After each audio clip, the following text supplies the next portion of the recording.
Hi guys! Hi Ra! Ay kuan man gud diri pa kana ang oo ka.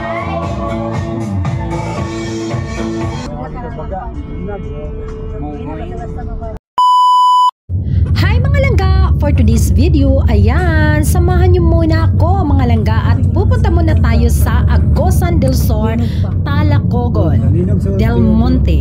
Ayan mga langga no, so habang nasa biyahe kami, ayan, hinahawak-hawakan ko yung kamay ng anak ko dahil sabi ko, ang laki mo na, ang laki ng mga kamay mo. So ayan mga langga no, at dahil gutom na kami ay nag-stop over muna kami sa Tuna Republic. Sobrang ganda po ng daanan nila mga langga. Pangalawang business ko pa lang ito dito na nakapunta. Ito yung bridge nila dito mga langga na sobrang lucky. Kinuhaan ko talaga siya. And shout out to my Ate Kat na siya talaga ang nagda-drive galing sa Cagayan, Cloveria hanggang dumating kami dito sa Agusan del Sur, I mean. So, ayan mga langga no, almost dapat talaga 4 hours yung biyahe namin pero dahil sobrang magaling si Ate mag-drive, kaya ayan, nakuha po namin ng 3.5 or kung hindi po kami nag-stop over sa Tuna Republic, hindi kami kumain, so mga 3 hours lang talaga yung biyahe namin.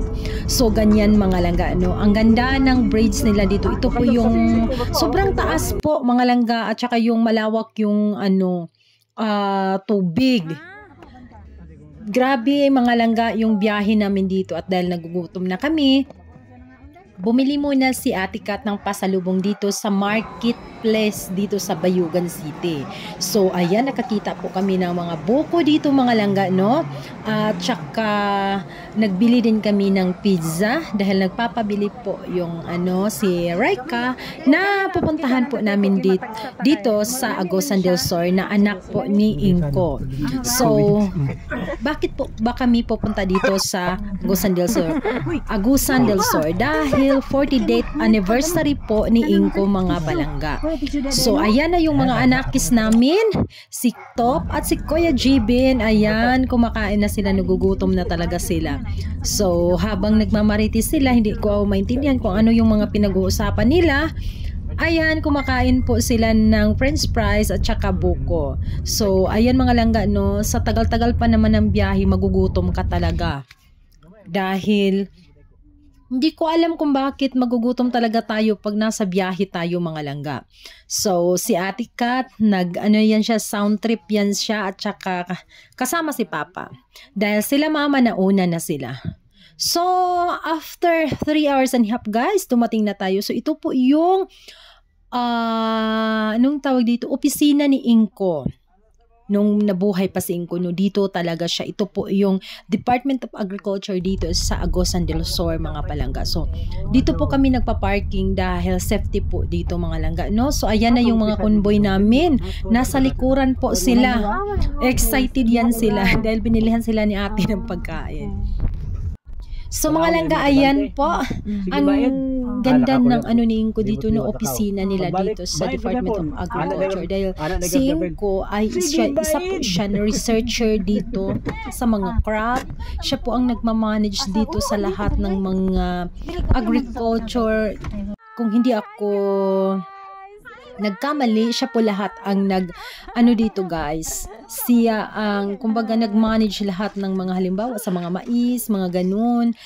Siya po lahat mga langga. So malaki po yung improvement nila dito sa Agusan del Sur nung siya na ang humawak. So yun po yung mga sinasabi doon sa mga staff dahil na-i-interview po natin sila at nakasama natin yung mga kasamahan ni Inko dito sa DA. So, ayan ang mga langga, no, dumating na po tayo. Ayan yung mga sister-in-law ko na mga boy, girl, nagugutom na talaga sila. So, ganun po kami dito mga palangga, no. Ayan, sabi namin na hihintayin nila kami dito dahil ang dami naming dala. Sabi ni ate, wala naman tayong dala pero puntahin natin sila dito.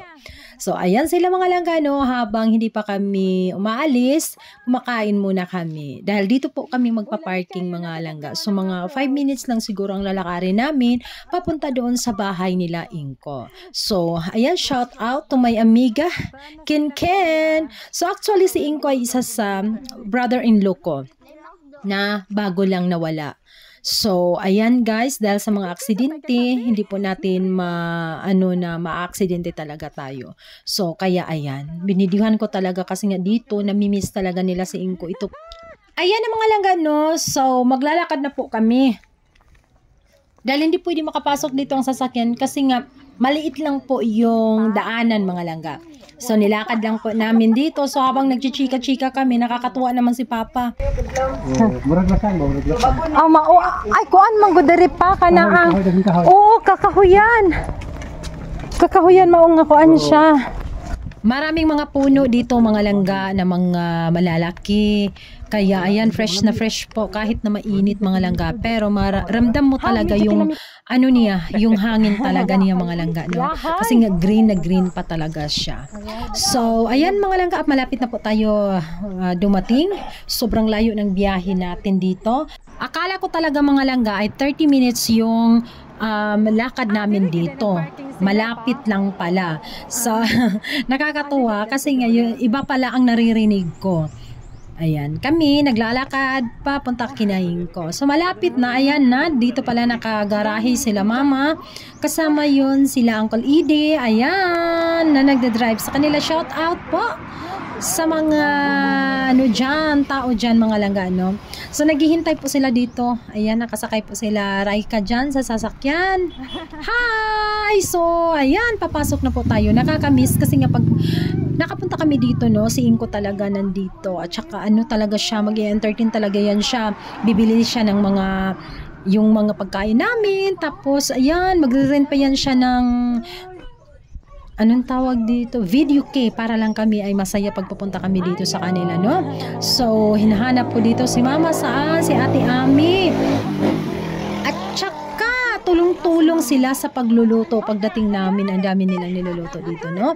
So, ito, welcome po. Ito po yung bahay nilang Inko dito. So, ayan na po kami. Mag-i-stay muna po kami dito for 2 days. 3 days pala, I mean. So, ayan, si Ate Ami. Ayan, no, dumating na talaga tayo. So, hindi natin makalimutan si Inko. Ayan si Inko, no. Ayan na lang, picture na lang talaga yung makikita natin dito sa kanya. Nakakamiss po si Inko mga palangga.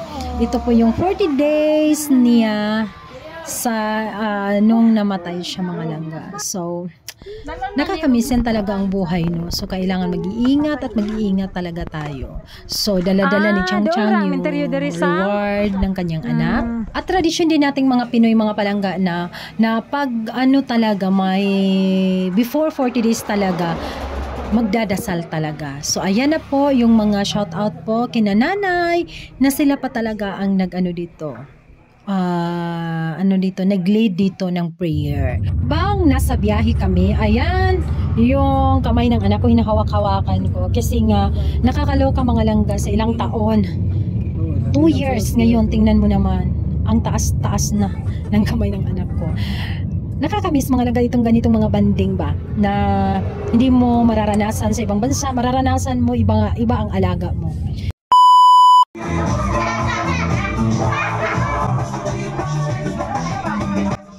Okay, so sayawan na sa lahat mga langga. Ayan, sila mama at papa, sila mami sang nagsasayaw na din sila. So, ganun lang po mga palangga, no?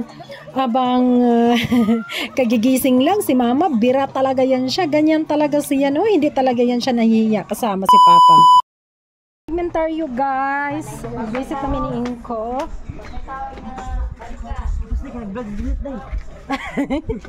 So, muna siya mga langga na magtunami.